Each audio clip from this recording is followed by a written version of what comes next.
Hey everyone, Tracy Jax here, and oh my gosh, I had to jump on because I just finished one of the most incredible, pulse-pounding thrillers I've read all year. I mean it, I could not put it down. So let's talk about Secrets on the Pier by KZ Black. You're gonna want to hear about this one. Okay, just listen to this line. Some places don't close. They just wait for you to come back. That right there, that gives me chills. It's the perfect creepy setup for this entire story.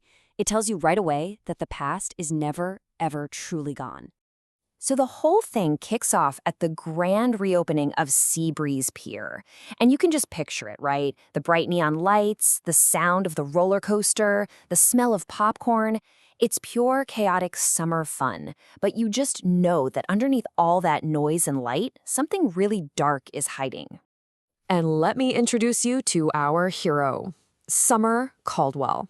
She's the head of guest safety, which basically means she's the one who sees everything. She knows this pier inside and out, and her whole world is about making sure all that fun chaos doesn't turn into actual chaos. She's got it all under control. Or so she thinks. But on this huge reopening day, that little voice in her head starts screaming. You know that feeling? It all starts with something small, something anyone else would probably just brush off. A ride has a little glitch. A, quote, minor fault. To management, it's just a small delay. For the mechanics, it's an easy fix. I mean, on a pier full of machinery, this kind of thing is supposed to be normal. But not for Summer. Nope.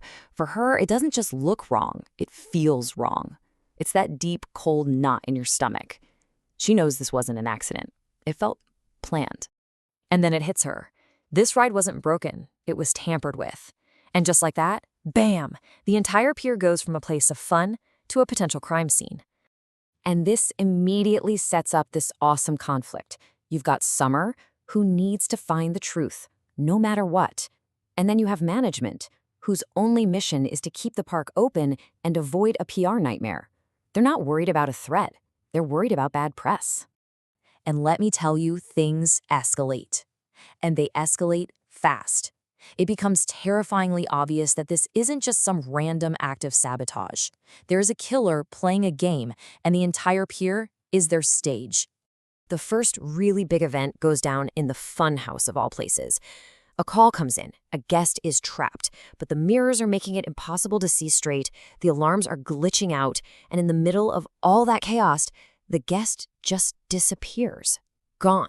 So of course, this kicks off a huge investigation that feels doomed from the start. A detective shows up and he knows it's a crime scene. Management is still just trying to do damage control. And then, key evidence goes missing. And wouldn't you know it, the security footage glitches out at the exact wrong time. It is so clear someone is pulling strings from the inside. And then, this happens. Summer gets a text message. It's just 2 words. You're still here. And that changes everything. This isn't random. This is personal. The killer knows who she is.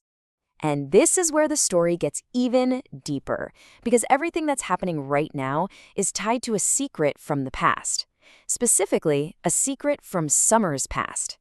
We find out about something called the Resurrected Incident. 10 years ago, something terrible happened in the hidden parts of the pier, the service tunnels, the back hallways. Summer was involved. And everyone agreed to bury it, to never speak of it again. Well, someone's digging it back up. This is where it gets so good psychologically. As everything gets crazier, Summer starts to doubt herself. Is she cracking under the pressure? Or is this killer so brilliant that they're actually twisting her reality, making her question what's real and what's not? And it all builds to this one heart-pounding question. It becomes clear that the killer's whole game is about Summer. She is the grand finale. The whole pier is a trap set just for her. And you're left wondering, can she possibly survive the last ride? So, what's my final verdict? I think you can probably guess. I absolutely loved this book. It is such a roller coaster, and if you're a fan of thrillers, I'm telling you, you need to put this at the absolute top of your to-be-read list. Here's the deal. The setting is amazing. A pier is so fun, but also so claustrophobic and creepy. The pace, it is breakneck. It never lets up for a second. And Summer is such a great protagonist. You will be rooting for her the entire time. And the twists, oh, the twists. I seriously thought I had it figured out, and then, nope, my jaw was on the floor. I promise you will not see them coming. Honestly, for me, this is a 5-star, no doubt about it, must-read thriller. It has everything: the suspense, the mystery, a hero you love, and a villain that is genuinely chilling. Do yourself a favor and pick this one up. So that's my take on Secrets on the Pier. If you're looking for your next reading obsession, I really cannot recommend this book enough. For more reviews of my favorite mysteries and thrillers, you can always find me over at tracyjaxmysteries.com. Until next time, happy reading!